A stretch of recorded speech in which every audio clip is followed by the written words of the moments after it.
siempre con la objetividad y la veracidad que nos caracteriza. Las 24 horas del día. Onda Digital Televisión. La verdad de la noticia.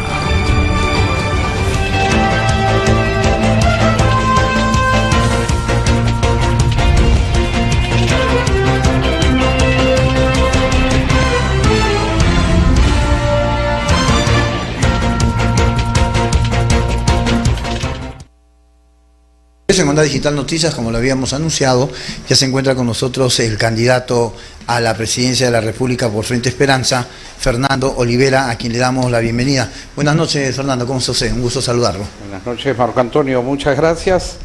Aquí presente en los estudios de Radio Onda Digital, ¿no? Bueno, televisión y radio, 101 cadenas de cable a nivel nacional e internacional, ¿no? Que lo están viendo usted en estos momentos. Allí hay un tema muy importante, la corrupción enquistada en nuestro país, la corrupción total que se está viviendo. Es el país que en su corta historia republicana, como quieran llamarla, ha tenido más presidentes que todos. Entonces, hoy ya tenemos el problema de Gerí, pareciera que está protegido dentro del Congreso de la República, los dueños del Perú, los Fujimori y la gente de Fuerza Popular, lo protegen, lo tapan, pero ya no pudieron más hoy día han tenido que dar a torcer el brazo. En realidad, es un sistema de corrupción el que ha llegado a un nivel de decadencia total de esta democracia en la que ya nadie cree. Esa es la verdad. El ciudadano trabaja, sobrevive, independientemente de las atrocidades que hacen estos congresistas, este presidente que es un congresista de ese Congreso de la Corrupción, esos jueces, esos fiscales, ese defensor del pueblo que defiende intereses de los poderosos, este Tribunal Constitucional que es parido por el Congreso de la Corrupción y por tanto le paga, ¿no? Dándole bendición a las leyes espurias y procrimen y todo lo que se puede imaginar. Ha llegado a unos niveles en donde esta próxima elección es definitoria. Nosotros tenemos que dar la estocada de muerte a este sistema de corrupción y en realidad es un reto, ¿no? Como el de David contra Goliat, ¿no? Exacto. Y gracias a los medios independientes como el suyo podemos llegar a la conciencia del pueblo. ¿Cómo se siente? Yo me imagino que usted conversará y le dará fuerza a todos los candidatos, tanto para el Senado, ¿no? ¿Cómo se siente usted tener que competir contra toda esta corrupción del Congreso de la República, que yo le he cambiado de nombre, ya no se llama Congreso de la República, se llama SECOC, porque ahí están todos los delincuentes más ranqueados de nuestro país, y tener que competir la gente sana contra todas estas personas?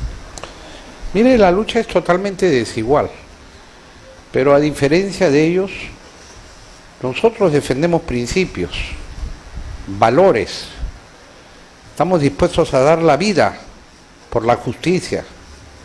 Ellos están defendiendo intereses, ellos quieren perpetuarse en el poder, y por eso es que han hecho este sistema en donde están los candidatos de la corrupción visibles y los invisibles también. Y en esa proliferación de partidos, si uno escarba un poquito verá el hilo visible, otro menos visible, pero todos caen allí a esas organizaciones criminales. Y lo que más llama la atención que son algunos partidos históricos. Sí, pero ¿históricos de qué? Por eso digo yo, porque la historia del Perú republicano lamentablemente es la historia de la corrupción, sino que ahora hemos llegado a esos niveles en donde ya no les importa nada, ¿no? Y todos se protegen entre todos. Por eso es que insurge la escoba. Aquí está nuestra escoba, la escoba de la esperanza. Somos un frente en donde convocamos a todos los peruanos alejados de los extremismos y fundamentalismos, que no creen que la corrupción y el crimen nos debe gobernar, a todos los compatriotas que son conscientes que el Perú es un país maravilloso, bendecido por Dios, con donde nos ha entregado las tierras más fértiles, el mar más extenso y rico, los minerales, los metales preciosos, bosques, flora, fauna, todo lo tenemos. Pero ¿por qué tenemos que contentarnos en que ahora nos digan, no, mira, al Perú le va muy bien, ¿no? ¿Por qué? Porque tenemos 3.3% de crecimiento económico, ¿no? Y somos un país líder en la región, en Sudamérica. Sí, pero primero que deberíamos estar creciendo a mucho más, Sí. ¿no? Al 10% por lo menos, con los precios que tienen los minerales, los metales preciosos hoy día. Pero aún así, nosotros no nos sentimos satisfechos con solo cifras de crecimiento. Apostamos y creemos en el desarrollo, en la dignidad humana. Por eso es que entre mis primeras decisiones que voy a hacer en ejercicio del poder, no bien jure el 28 de julio, inmediatamente voy a pedir decretos de urgencia. No necesito aprobación de nadie más, para acabar con la desnutrición infantil, para acabar con la anemia infantil, para acabar con la inseguridad alimentaria, porque hay millones de peruanos, de familias que inseguridad alimentaria es el nombre que le da la ONU a la hambruna, Sí. en donde padres tienen que dejar de comer para que coman sus hijos. ¿Cómo es posible eso en el Perú tan rico que tenemos? ¿Cómo es posible? Todo eso lo voy a sacar en decretos de urgencia. ¿Y cómo lo va a hacer? ¿Cómo? Ejecutándolo. Tenemos el dinero, tenemos el equipo humano, que vamos a llegar preparadísimos y listos para atacar de raíz. En nuestro plan de gobierno no es que vamos a reducir, no, vamos a eliminar Le vamos, todas esas... le vamos a cambiar el nombre a Jaliguarma. No, que va.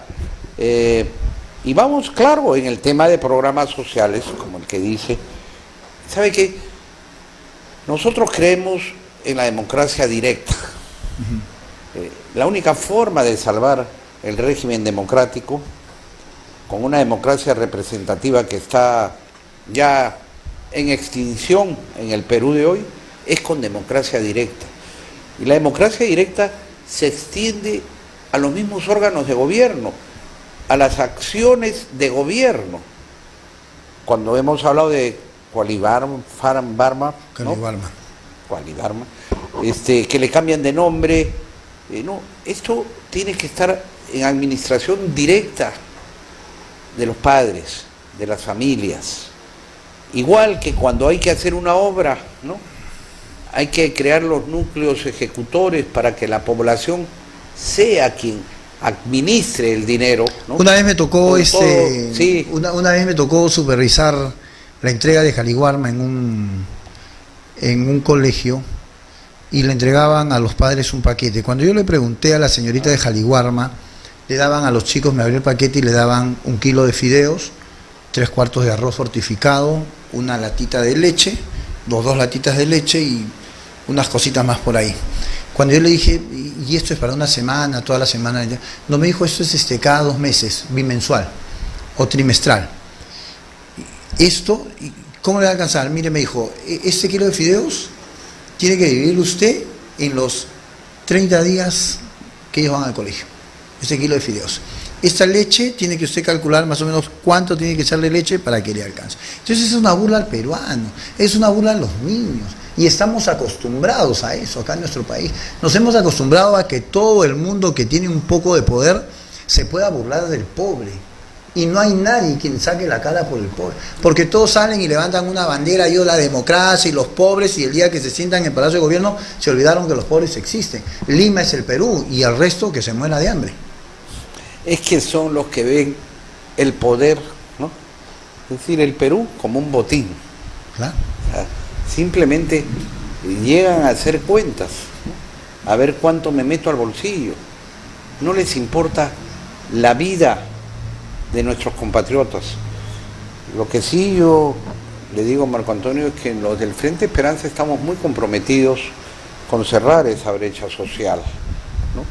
Y con lo que proclamo como sistema de gobierno, que vamos a hacer democracia directa, ¿no? Pues es la solución. Mira, tenemos un lema también que estamos acuñando, ¿no? Que los últimos serán los primeros. Yo no entiendo cómo llegan los gobernantes, ¿no? Incluyo congresistas, alcaldes, gobernadores, por supuesto presidentes, llegan al poder gracias a ¿qué? Al voto del pueblo, ¿no? Y resulta que quien le da el voto mayoritario, una vez que llegan al poder, este ya no me sirve más. Y empiezan a gobernar para minorías nacionales e internacionales, para cárteles de crímenes, para el cártel del crimen. Sí. Ahí tenemos metido ya el narcotráfico, los lavadores de dinero, el narcotráfico, la tala ilegal, la pesca ilegal. Mira, esa es la campaña. Tú ves desde el proceso electoral cómo hay ciertos partidos, ¿no?, que compran a los precandidatos. Primero, para que no sean candidato tuyo. Ponen precio, sostienen que todos tienen un precio. A pagar, a comprar. Y luego hablan de las campañas electorales como una inversión. Es decir, a meter dinero, a meter plata como cancha, inversión. ¿Para qué? Para recuperarla después. Mira, un caso clamoroso, ¿no? Es que el pueblo no sabe, por eso es que nosotros, yo como presidente, voy a aplicar el mayor presupuesto de la historia al sector educación. Porque cuando un pueblo sabe, no lo engaña a nadie.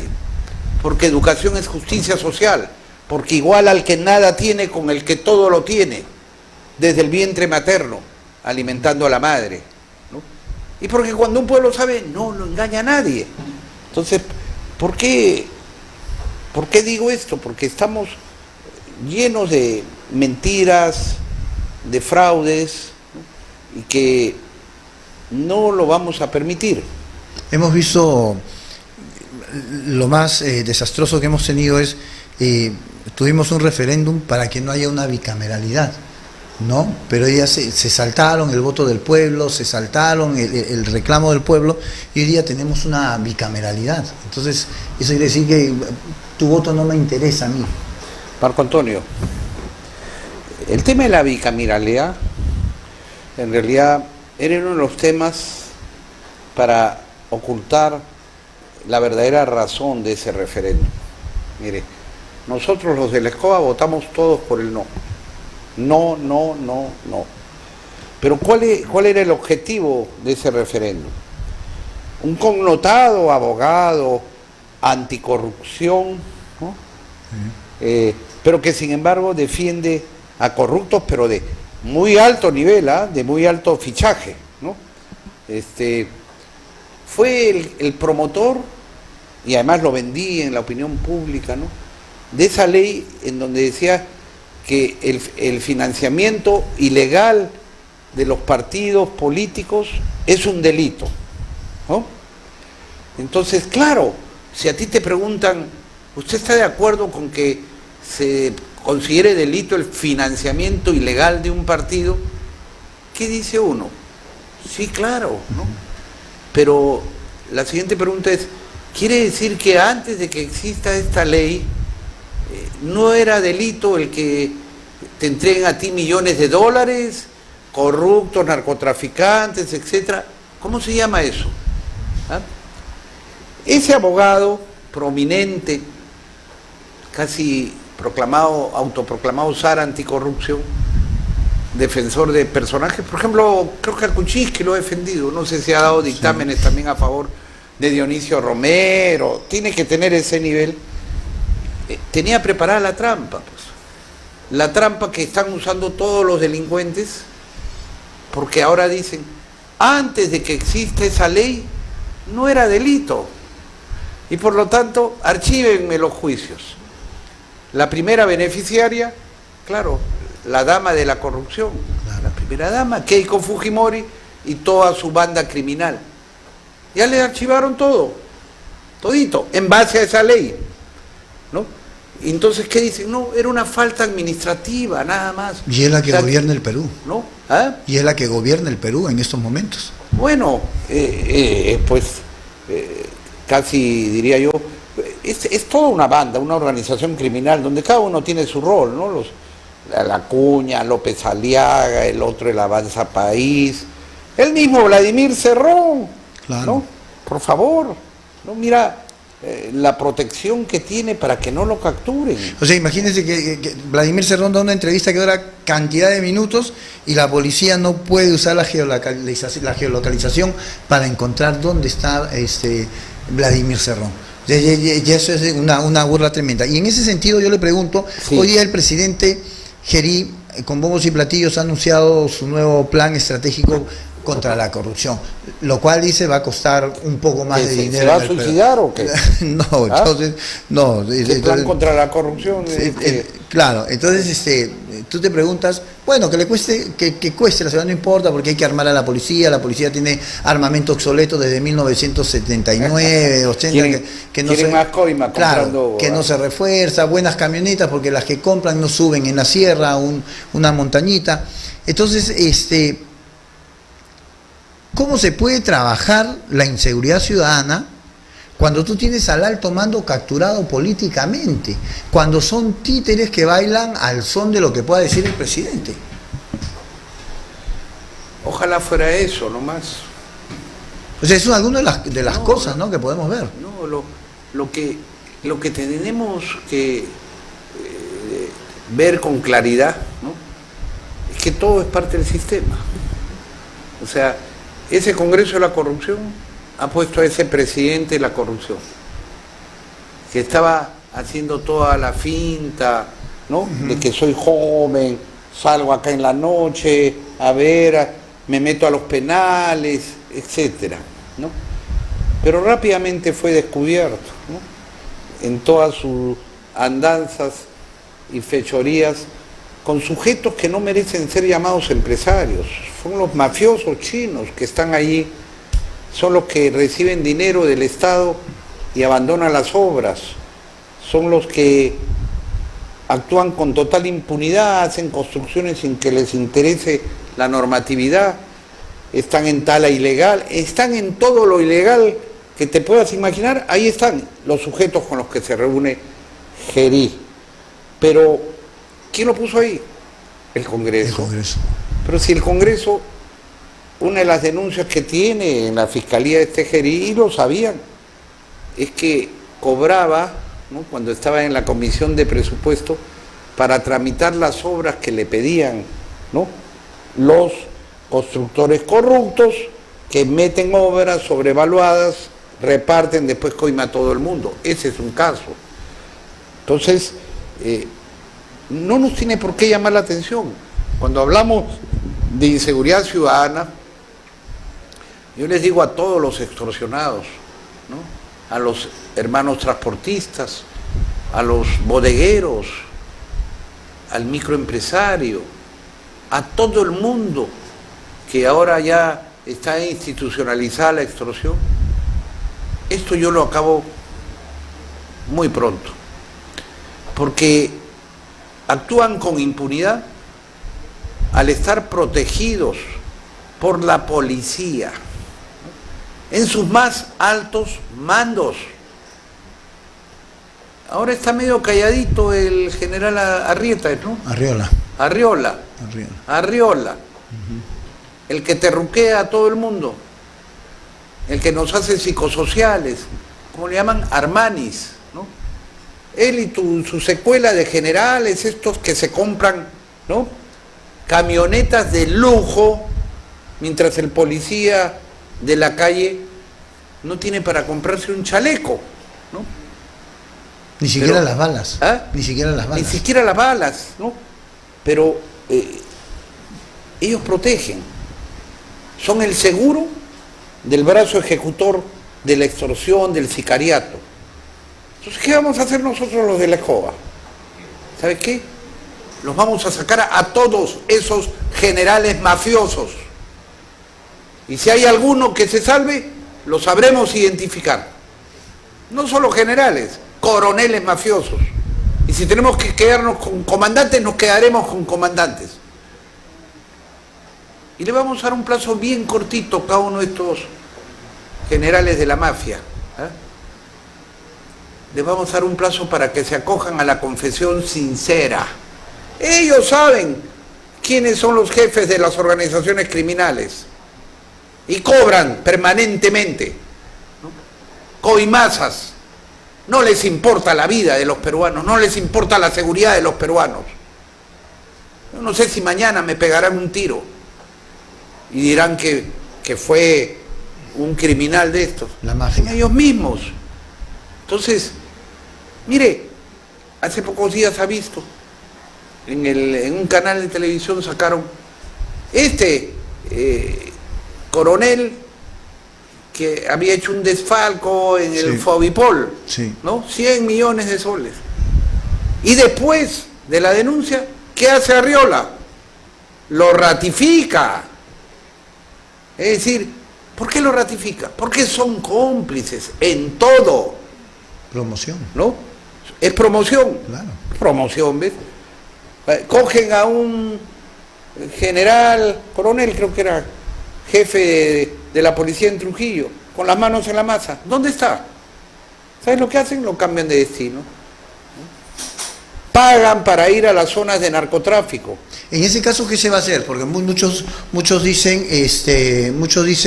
que desaparecer, por ejemplo, por ahí hay una persona que dice, vamos a desaparecer la policía, ¿no? Vamos a refundar la policía. Entonces hablan de refundar de la policía. Entonces, hablar de desaparecer la policía no es una cosa fácil. Refundar la policía tampoco es otra cosa fácil. Entonces, ¿cómo se va a hacer el trabajo en ese sentido? Porque no solamente está implicado la policía, o sea, también tenemos al ejército, a la marina, a la FAP. Por eso nosotros sí hablamos no solo de refundar la policía, de refundar el Perú.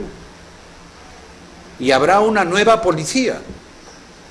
El otro día he escuchado una voz que viene del pueblo que me dice, ¿por qué tiene que haber esta diferencia entre suboficiales y oficiales? ¿Por qué el hombre, la mujer del pueblo no puede postular a la policía y seguir la misma carrera meritocrática y llegar a ser general?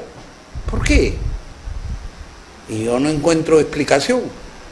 Lo mismo en las Fuerzas Armadas. Y darle toda la formación que corresponde, la especialización. Hoy día tenemos un policía que está investigando y mañana lo ponen a dirigir el tránsito. Y si toca algún interés, lo mandan al último lugar del Perú. O sea, vamos a volver a la especialización. Va a haber la Policía de Investigaciones, la Guardia Civil, la Republicana y una Policía de Migraciones. Pero primero hay que hacer la limpieza general. Igual va a haber una nueva inteligencia. Prácticamente no tenemos inteligencia. No lo hay. Cuando ha llegado a tener mucho poder el servicio de inteligencia en la época de Montesinos, ¿no? Pero es que era un poder en donde se usaba la inteligencia, entre comillas, para atacar a la oposición, no para proteger a la ciudadanía ni al país. Básicamente esa era su función. Y para proteger al crimen, porque el gobierno de Fujimori fue un gobierno que realmente nos ha vuelto al Perú, y eso es objetivo, un narcoestado. Todo con ¿Cómo Fujimori. era despertarse en la época de Montesinos y Fujimori? Porque usted en esa época estaba dentro del Parlamento y era uno de los que más golpes les daban. Entonces, ¿cómo era? Yo imagino que uno se decía, bueno, me acuesto y no sé si me despertaré, ¿no? Bueno, siempre hay que ser creyentes, ¿eh? Y yo soy un hombre de fe con una dosis de locura, ¿eh? Porque si no, ¿cuántas cosas en la vida no habríamos hecho? Mire, ahora que vengo en este estudio, a esta invitación, me he encontrado con alguien que me recordaba de cuando yo empecé en la Fiscalía. Sí. Por eso cuando digo, yo sé cómo hacerlo, ¿no? La lucha contra el crimen, es que yo empecé en la Fiscalía cuando se funda la primera Fiscalía de la Nación con el primer fiscal de la Nación, Gonzalo Ortiz de Ceballos. Y aquí a un compatriota, creo que no sé si es pariente o conocido, Valiente. lo habían asesinado en la Plaza de Armas de Urquiza, periodista, Sí, sí, Orlando Carrera Yepes. Ujú. ¿Por qué lo asesinaron? Su revista se llamaba La Verdad, porque en su carátula había puesto en el siguiente número las pruebas contra el narcodiputado Reinaldo Rivera, de Acción Popular. ¿Eh? No llegó a publicarse porque lo asesinaron. Y yo fui, junto con el fiscal de la Nación, en la Plaza de Armas de Urquiza, rezamos una oración y nos comprometimos a encontrar, capturar y sancionar al asesino. Mira, en ese momento, mientras estaba ahí en el sol de Urquiza con la formalidad de un homenaje que hacíamos y de un compromiso, alguien me puso un papel en el bolsillo del saco y me dijo, no lo vea hasta que esté de retorno. No se me movió un pelo. Cuando regresé, ¿sabe qué era? Un sujeto que había cambiado 30 millones de dólares en un mes en la sucursal del Banco de Crédito de Tocache, Banco de Crédito de los señores Romero, ¿ah? Lavadores de dinero. Los que apoyan a Keiko Fujimori. ¿Cómo? Los que apoyan a Keiko Fujimori. Por supuesto. Y entonces se sindicó que el autor era un narcotraficante colombiano que se llamaba Catalino Escalante. Se lo digo porque me he acordado cuando he dicho, hay que tener fe, hay que tener coraje y una dosis de locura. Yo me fui a buscar a Catalino Escalante allí, y cuando llegué, la policía, la unidad motorizada de patrullaje rural Humopar, había sido prohibida de patrullar por la Marina de Guerra que tenía el control. Uh-huh. Cuando me vieron a mí, claro, yo llegué y dije, ¿me acompañan? ¿Eh? Cuando llegué allí, me fui hasta el ramal de Aspunzana, que era donde intercambiaban la droga por dinero, los narcos, etc. Y empecé, ¿qué me encontré? Al fiscal, con el juez y con abogados de narcotraficantes, chupando ahí en una cantina del ramal de Aspunzana. Que es muy recurrente. ¿Ah? Hoy es muy Sí, recurrente. pero ¿sabe qué hice? ¿Ah? Le dije al mayor Santana, me acuerdo, deténgalos. Los detuvo. ¿Ah? Empecé a entrar a casa por casa, camionetones de narcotraficantes, que ahora abundan acá en Lima, ¿no? Armas, colombianos, droga, detengan, hasta que me dijo el mayor, mejor vamos regresando, porque aquí, con todo lo que está armando, y tenía un convoy como de 10 camionetas, no sé cuántos colombianos, me los llevé detenidos. Por eso decía dosis de locura. ¿Cuántas cosas no haces si es que no tienes esa decisión, ¿no? Y ese desafío que hay que mantener cada día de la vida? La dosis de locura todos la debemos tener, porque eso es lo que nos impulsa muchas veces a seguir adelante y hacer las cosas en pro de la gente que lo necesita. Pero ¿cómo se va a trabajar si de repente le toca pues un Senado y les toca diputados que hemos visto en los últimos años, ellos han venido manejando la política del Perú, ellos han venido haciéndole la plana al presidente o a la presidenta al que ha estado de turno, diciéndole lo que tiene que hacer, lo que no tiene que hacer, lo que tiene que decir y lo que no tiene que decir.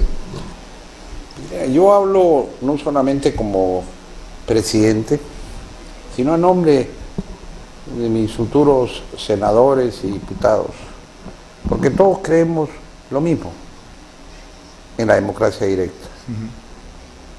Y por eso es que el 28 de julio, junto con los decretos de urgencia, que ya esos se ejecutan inmediatamente, como también se va a ejecutar el otro decreto que no quiero dejarlo pasar, para que se culminen, se inicien y se dote de agua potable y desagüe a todos los peruanos. Los proyectos existen, el dinero hay, pero acá, aquí mismo, aquí en Lima, aquí, Sí. en este pujante distrito de Los Olivos, hay sectores que no tienen agua, que no tienen desagüe, millones de peruanos. Es un derecho humano. Pero ¿por qué no se hace? ¿Qué nos cree ese miserable, y yo se lo digo en su cara, de López Aliaga, que primero ofende, ¿no?, a nuestros compatriotas, diciendo estos que no se bañan nunca, ¿no? Cree que poniendo ahí, ¿no?, un tanquecito, ¿no?, un cañito, ya resolvió todo. Ese es el concepto que tienen, la diferencia que tienen los que viven en otro mundo, ¿no? Hay unos que tienen que conformarse con gotas de agua y otros Pero es que no le hacen caso. Que derrochan. Es que no le hacen caso. Bueno, eso... Yo he venido apoyando a una asociación en mi distrito, un asentamiento humano, 30 años para que le pongan agua, 30 años. Y otro tanto para que los puedan titular, porque si no tienes un título o no tienes un documento que te asegure que tú eres el dueño del lote, no puedes sacar agua, no puedes pedir luz, no puedes pedir nada. Entonces estamos en un atraso tremendo en nuestro país. Con mi gobierno, el gobierno de la Escoba, todo eso va a acabar. Mira, cuando fui ministro de Justicia, yo presidía COFOPRI, y recibía todas las semanas, hacía reuniones, que vengan todos los que necesitan, ¿no?, todos los casos pendientes, y al frente los funcionarios de COFOPRI. Yo era el presidente, pero quien realmente dirigían eran los funcionarios, ¿no? ¿Y qué hacía? A ver, ¿esto para cuándo? Hay que hacer este informe, solo ya. En 15 días nos volvemos a reunir. Que para eso es la autoridad, para que no caiga en la demora y en la traba que el burócrata te pone, ¿no? Tienes que formar un equipo eficiente, que creo que lo tenemos y que convocaremos estando ya en el poder. Pero, como digo, agua y desagüe, de eso conozco. Fíjate que viniendo acá, decía de qué conozco. Conozco de justicia, de lucha contra el crimen y todo, desde mi época de la fiscalía, donde no había problemas con la policía, trabajábamos en armonía, ¿no? Y eso, que habíamos depurado también generales, directores superiores de la policía, ¿no?, metidos con narcotraficantes. Los enjuiciamos, los encarcelamos, los condenamos. Pero, ¿de qué otra cosa sé? De agua y desagüe. Yo a los 8 años,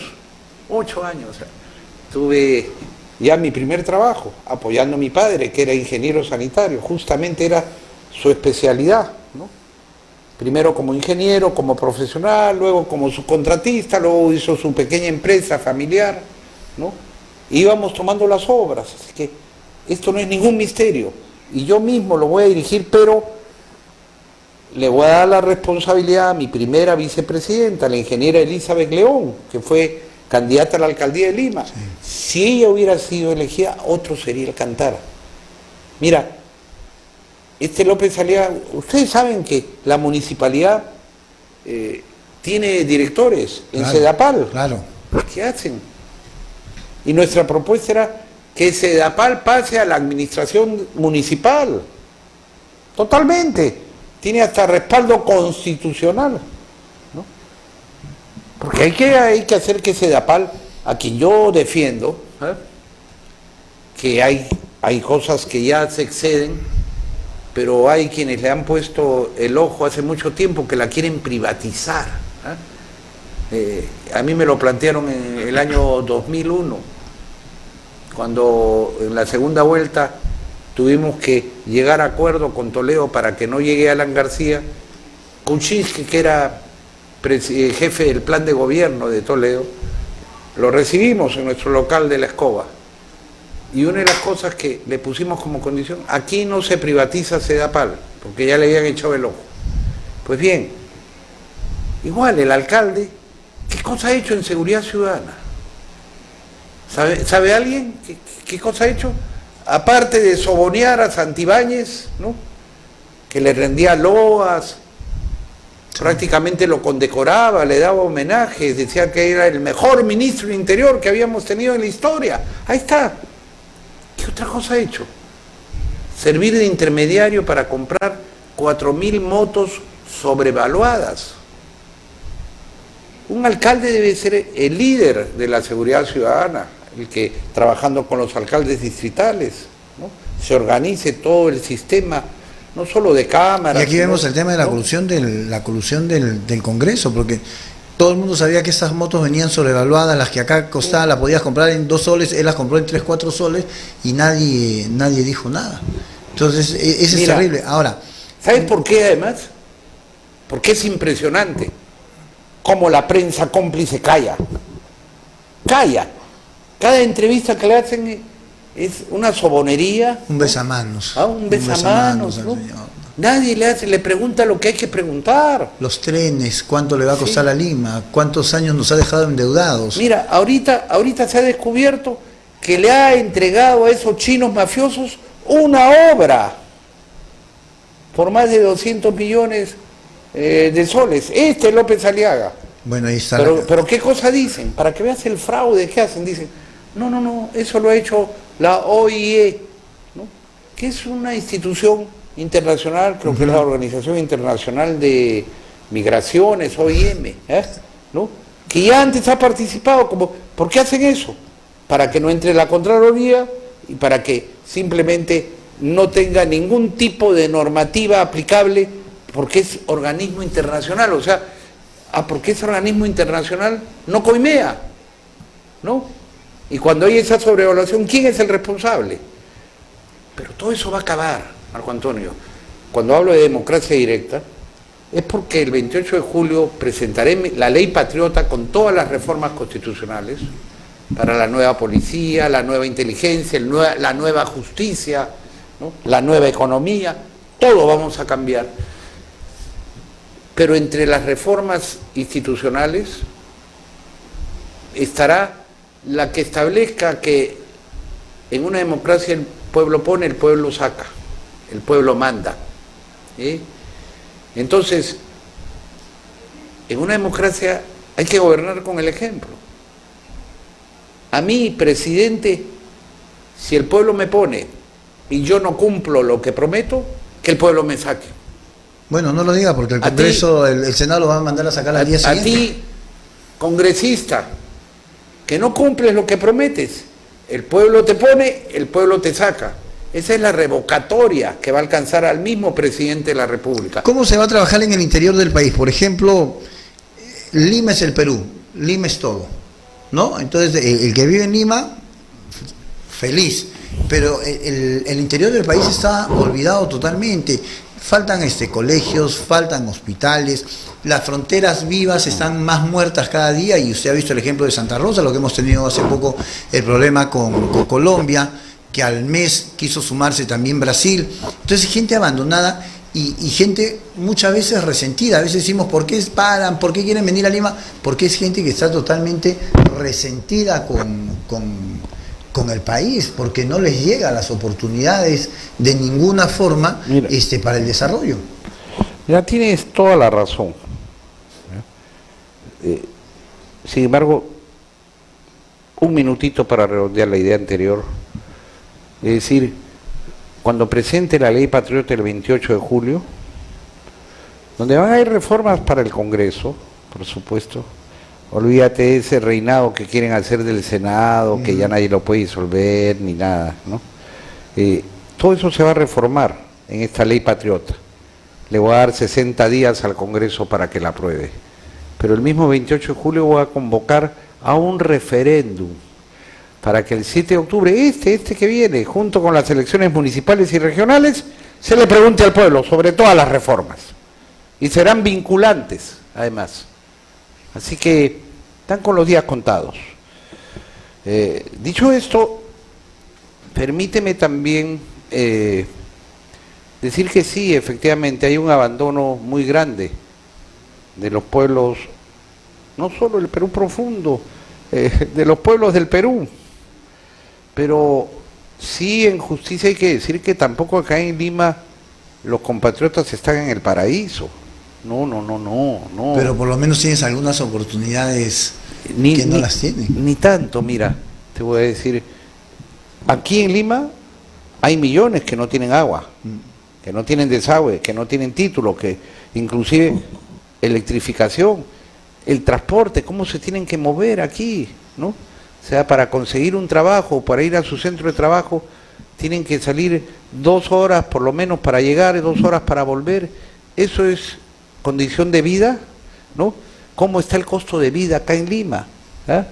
Entonces, realmente todo eso tenemos nosotros que invertir acá.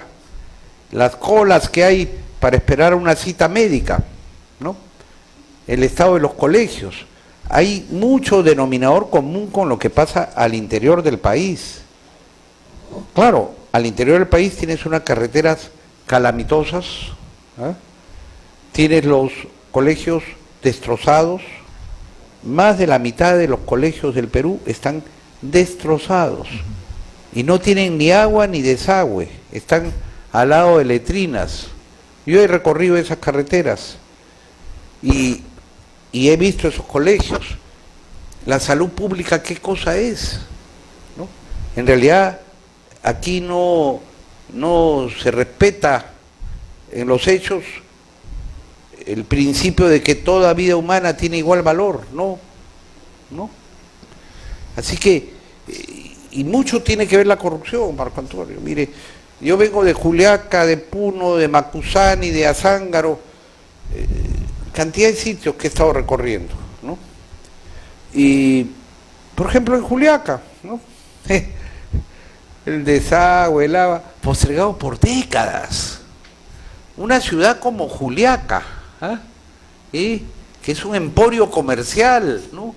Del sur y que aquellos que miran con desprecio a los puneños y hasta se atreven a terruquearlos, no conocen el respeto que merecen los puneños como todos nuestros compatriotas del Perú. Son emprendedores, trabajadores, ¿no? Por eso es que han avanzado y están en Arequipa, en Tacna, en Moquegua, aquí en Unicachi, en Gamarra, en un montón de sitios. Pero así como hay puneños, tenemos de todo el Perú, acá en Lima, ¿no? Pero esparcidos además en muchas regiones. Eso tiene que terminar. Entonces, ¿cómo va a terminar? Haciendo que las riquezas reviertan en el propio región, en el propio departamento, en la propia provincia. Mira, gas de Camisea, ¿no? ¿A cuánto está el gas en Camisea? Casi 70 soles el galón. Ahora pasé por una calle de San Isidro congestionada. ¿Por qué? Porque estaban tendiendo los tubos para que transporten el gas de Camisea ahí. ¿Tú sabes que en San Isidro, si tú tanqueas, digamos, tu depósito de gas, en promedio te sale a 12 soles el galón? Pero en Camisea a 70, en todo el sur, en todo el Perú el resto 60 soles más o menos. ¿Es justo eso? ¿Pero por qué sucede eso? ¿El contrato qué dice? Dice que el gas de Camisea es primero para los peruanos, y después puede salir exportado a Estados Unidos. Pero los concesionarios, en complicidad con los gobernantes corruptos, no aplican el contrato. Porque aquí lo que deberíamos tener es masificado el consumo de gas en todo el Perú. Ya deberían haber tendido las tuberías, los transportes, los gasoductos para el consumo doméstico y para la industrialización del país. Pero sin embargo le mandamos el gas a Bolivia, le mandamos el petróleo a Bolivia. Pero ¿sabes por qué pasa eso? Prefieren mandarlo a Estados Unidos porque le pagan 3 veces de lo que tendrían que cobrarle cuando se queda en el Perú. Y si en el camino lo desvían a Europa, le pagan 5 veces.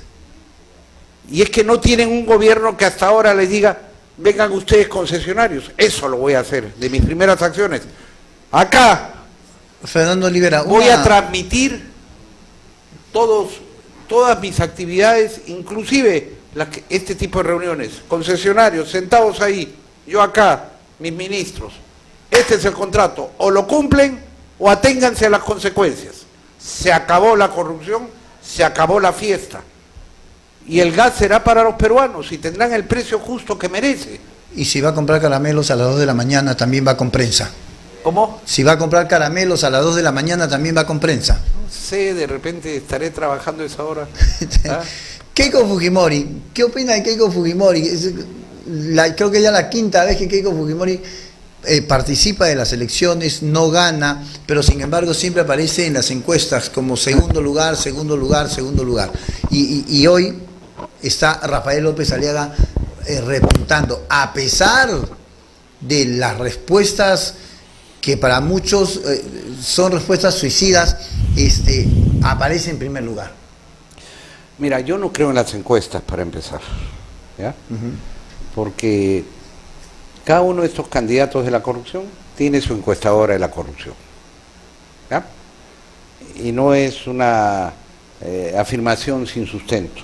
Y ojo que muchas encuestas las paga los medios de televisión, ¿eh? Bueno, no sé cómo, porque están en una situación económica muy crítica. Porque hoy la gran mayoría de la población se entera así, ¿no? Por ondas digitales, se enteran por las redes, ¿eh? Y entonces, es verdad, ha bajado muchísimo esa audiencia, ha bajado la publicidad, porque encima estamos en una economía oligopólica, sí, donde ya no compiten, ¿no es cierto? Claro. Antes, por ejemplo, teníamos la cerveza, la Cristal, la Pilsen, la Cusqueña, había avisajes, ¿no? Ahora todos son de un mismo dueño, ¿no? Y por lo tanto, ellos imponen el precio. Eso es el oligopolio. Y los gobiernos no deberían permitir el abuso de posiciones dominantes. Fíjate que me ha salido el ejemplo de la cerveza, ¿no? Debe estar muy bien sobrevaluada, ¿no? Así que nosotros vamos a controlar ese precio. Prepárense los cheleros, que estoy seguro que va a bajar de precio. ¿Cómo ¿no? es? Es igual. Mira la gaseosa. Sí, pues. Antes competía, por ejemplo, la Inca Kola con la Coca-Cola. Ahora son el mismo dueño. Ahora son el mismo dueño. ¿No es cierto? Sí. Mira las empresas aéreas. ¿Eh? Prácticamente hay el oligopolio que pone los precios que le da la gana de la TAN, ¿no? Ahí ha entrado a competir un poquito Star, alguna empresa pequeñita, pero por esos precios se vuela por toda Europa, pero acá al interior del país te cobran así. Los bancos, ¿qué cosa es? Al pequeñito le cobran unas tasas de interés así, ¿no? Y si te atrasas un poquito, que son los mejores pagadores los pequeños, ¿no? Porque saben apreciar su crédito, sí. Si te atrasas un poquito, ya te están llamando todos los días y te quitan lo que no tienes, pero al grandote, ¿no? A ese no. ¿Por qué? Porque son del mismo grupo y porque dicen, si yo lo ejecuto a él, quiebra el banco. Yo tengo grabada el video de Dionisio Romero reunido con Montesinos pidiéndole que por favor no vayan a hacerle nada al narcotraficante ese Oyuquito, sí, de Hajdú, porque el banco tenía 60, 70 millones metidos en créditos. Y claro, también le pedía a Dionisio Romero prebendas para su empresa esa oligopólica, Alicorp, a la que sirve la Keiko Fujimori, claro. Ahí cae. Hoy día van a ajustar al pequeño, a la señora que vende en su bodega, que vende 30 soles, 40 soles, van y la ajustan hoy día. Pero a los grandes deudores, por ejemplo, entre ellos Rafael López Aliaga, por supuesto, nadie lo toca. Por supuesto. Las empresas de telefonía que le deben millones al Estado. Todo eso va a cambiar. Todo eso oligopolios. Aquí el oligopolio de la energía, ¿quién la tiene? ¿Quién es el dueño de la energía de Lima? Lo sabemos. Claro. Los chinos. Los chinos tienen minas, tienen la luz, no sé qué otras cosas más. Han expandido todo su poder acá. A tal nivel... Y eso es peligroso, ¿eh? Entregarle al extranjero tu aeropuerto, entregarle al extranjero tu luz, querer entregarle tu agua, eso es totalmente peligroso. Porque en una guerra es lo primero que nos van a desarmar, porque ya conocen todo el manejo y todo. Pero sin embargo también es un arma. Porque cuando nosotros vemos que habiendo tanta necesidad de recursos, ya hemos hablado de temas sociales urgentes, claro. Dicho sea de paso, nosotros vamos a poner un impuesto para los que explotan nuestros recursos naturales que vaya directamente a un fondo para los cesantes y jubilados del Perú. Don Fernando, el tiempo es tirano. Pero solamente 2 preguntas rapidísimas. Aquí, quería terminar. Termine. Porque estábamos hablando de seguridad nacional, de defensa nacional. ¿Qué necesidad hay de tener que gastar 3.500 millones de dólares en aviones de combate? ¿Qué necesidad hay de gastar 1.500 millones de dólares en tanques de combate? ¿Qué necesidad hay de darle 1.500 millones de dólares a los marinos para que estén contentos y que hagan ahí obritas, ¿no? La única respuesta es porque están premiando a los generales, a los almirantes, con la coima que les toca. Y lo digo así de claro, porque en verdad, ¿cuál es tu hipótesis de guerra? ¿Que vas a pelear con Chile? Chile está recontraarmado desde la época de Pinochet. Claro. Y tiene una asignación anual permanente de todas las exportaciones de cobre. O sea, disuasivo por ninguna parte. ¿Qué? ¿Vas a declararle la guerra a Brasil? ¿Cuál es la diferencia? ¿No? Abismal. Colombia. Por favor. Entonces, yo anuncio que esos recursos no se van a ejecutar. Se han saltado hasta la oficina de adquisiciones militares, ¿no? Sí. Sacaron a un general responsable de ahí porque no quería ser cómplice, ¿no? Ahora están en todas esas disputas. Esos recursos irán a educación, porque ese va a ser nuestro eje central, la educación en el Perú. Ojalá. 2 preguntas rápidas para terminar. Sí. Usted fue parte del gobierno de Alejandro Toledo. ¿Qué se siente verlo hoy día en Barbadillo, preso? Y en algún momento de la muerte de Alan García, ¿sintió pena por él? ¿Sintió pena por lo que le dijo? ¿Yo pena por lo que le dije a García? No, eso no es para sentir pena. En ese memorable debate, yo diría irrepetible, aunque estoy preparado, lo quiero tener a López Aliaga al frente, y si no a la Fujimori, a cualquiera, o si quieren todos que se pongan en fila, debato con todos. También el cómico, porque forma parte de la misma. He visto grandes cartelones, gran mentiroso, gran mentiroso. El otro día le vi una entrevista al imitador, donde decía, no, porque mi campaña es austera, no tenemos plata.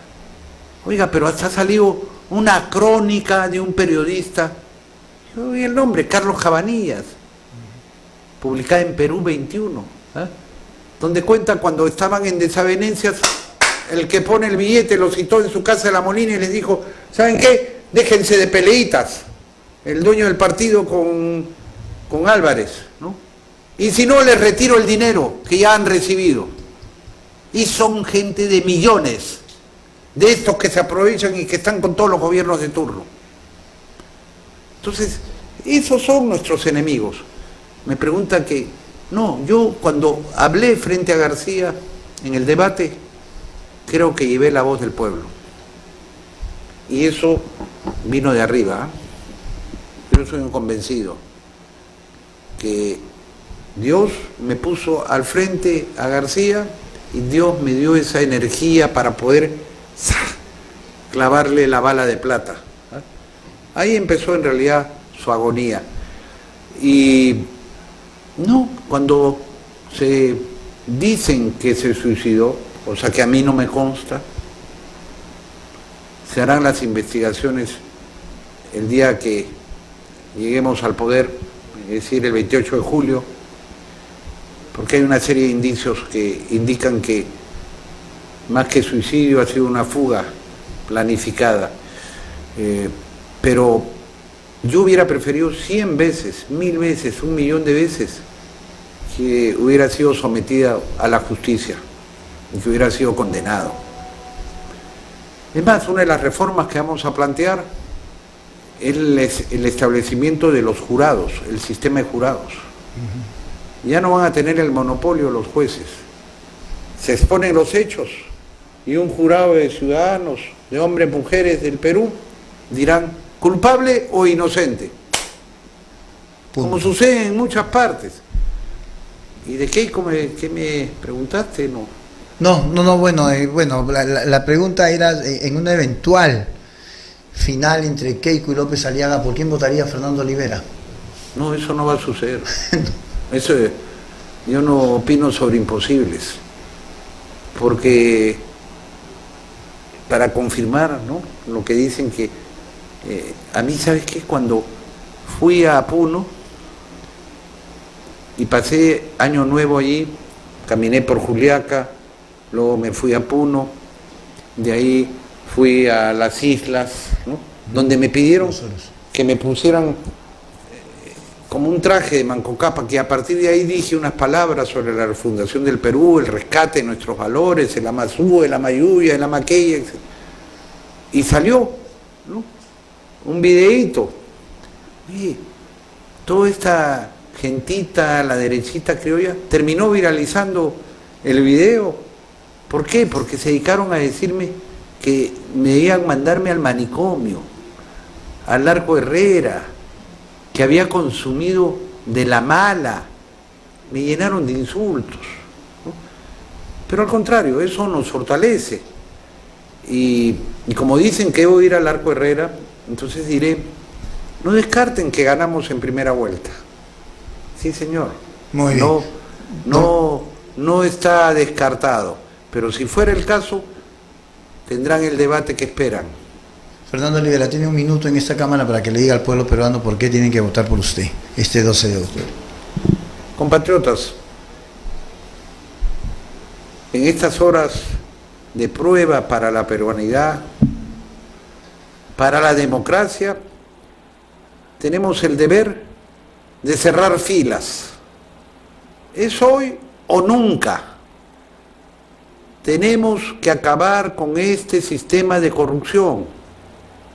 Por nuestros hijos y por los hijos de nuestros hijos.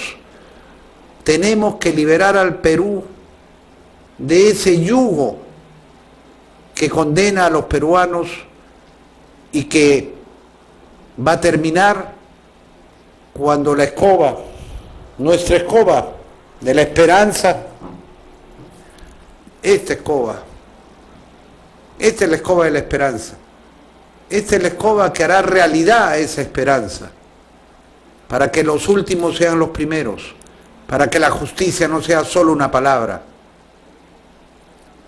Aquí está la escoba y espero que con la escoba refundemos el Perú. Hagámoslo juntos. Muy bien, muchísimas gracias. Ha sido el candidato a la presidencia de la República, Fernando Olivera, por el partido Frente Esperanza. Muchísimas gracias por haber estado con nosotros en Onda Digital.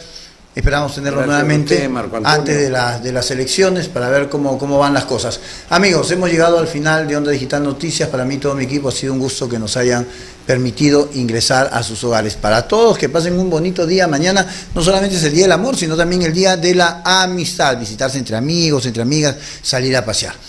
Que Dios los bendiga y si Él quiere nos encontramos el día lunes. Chao.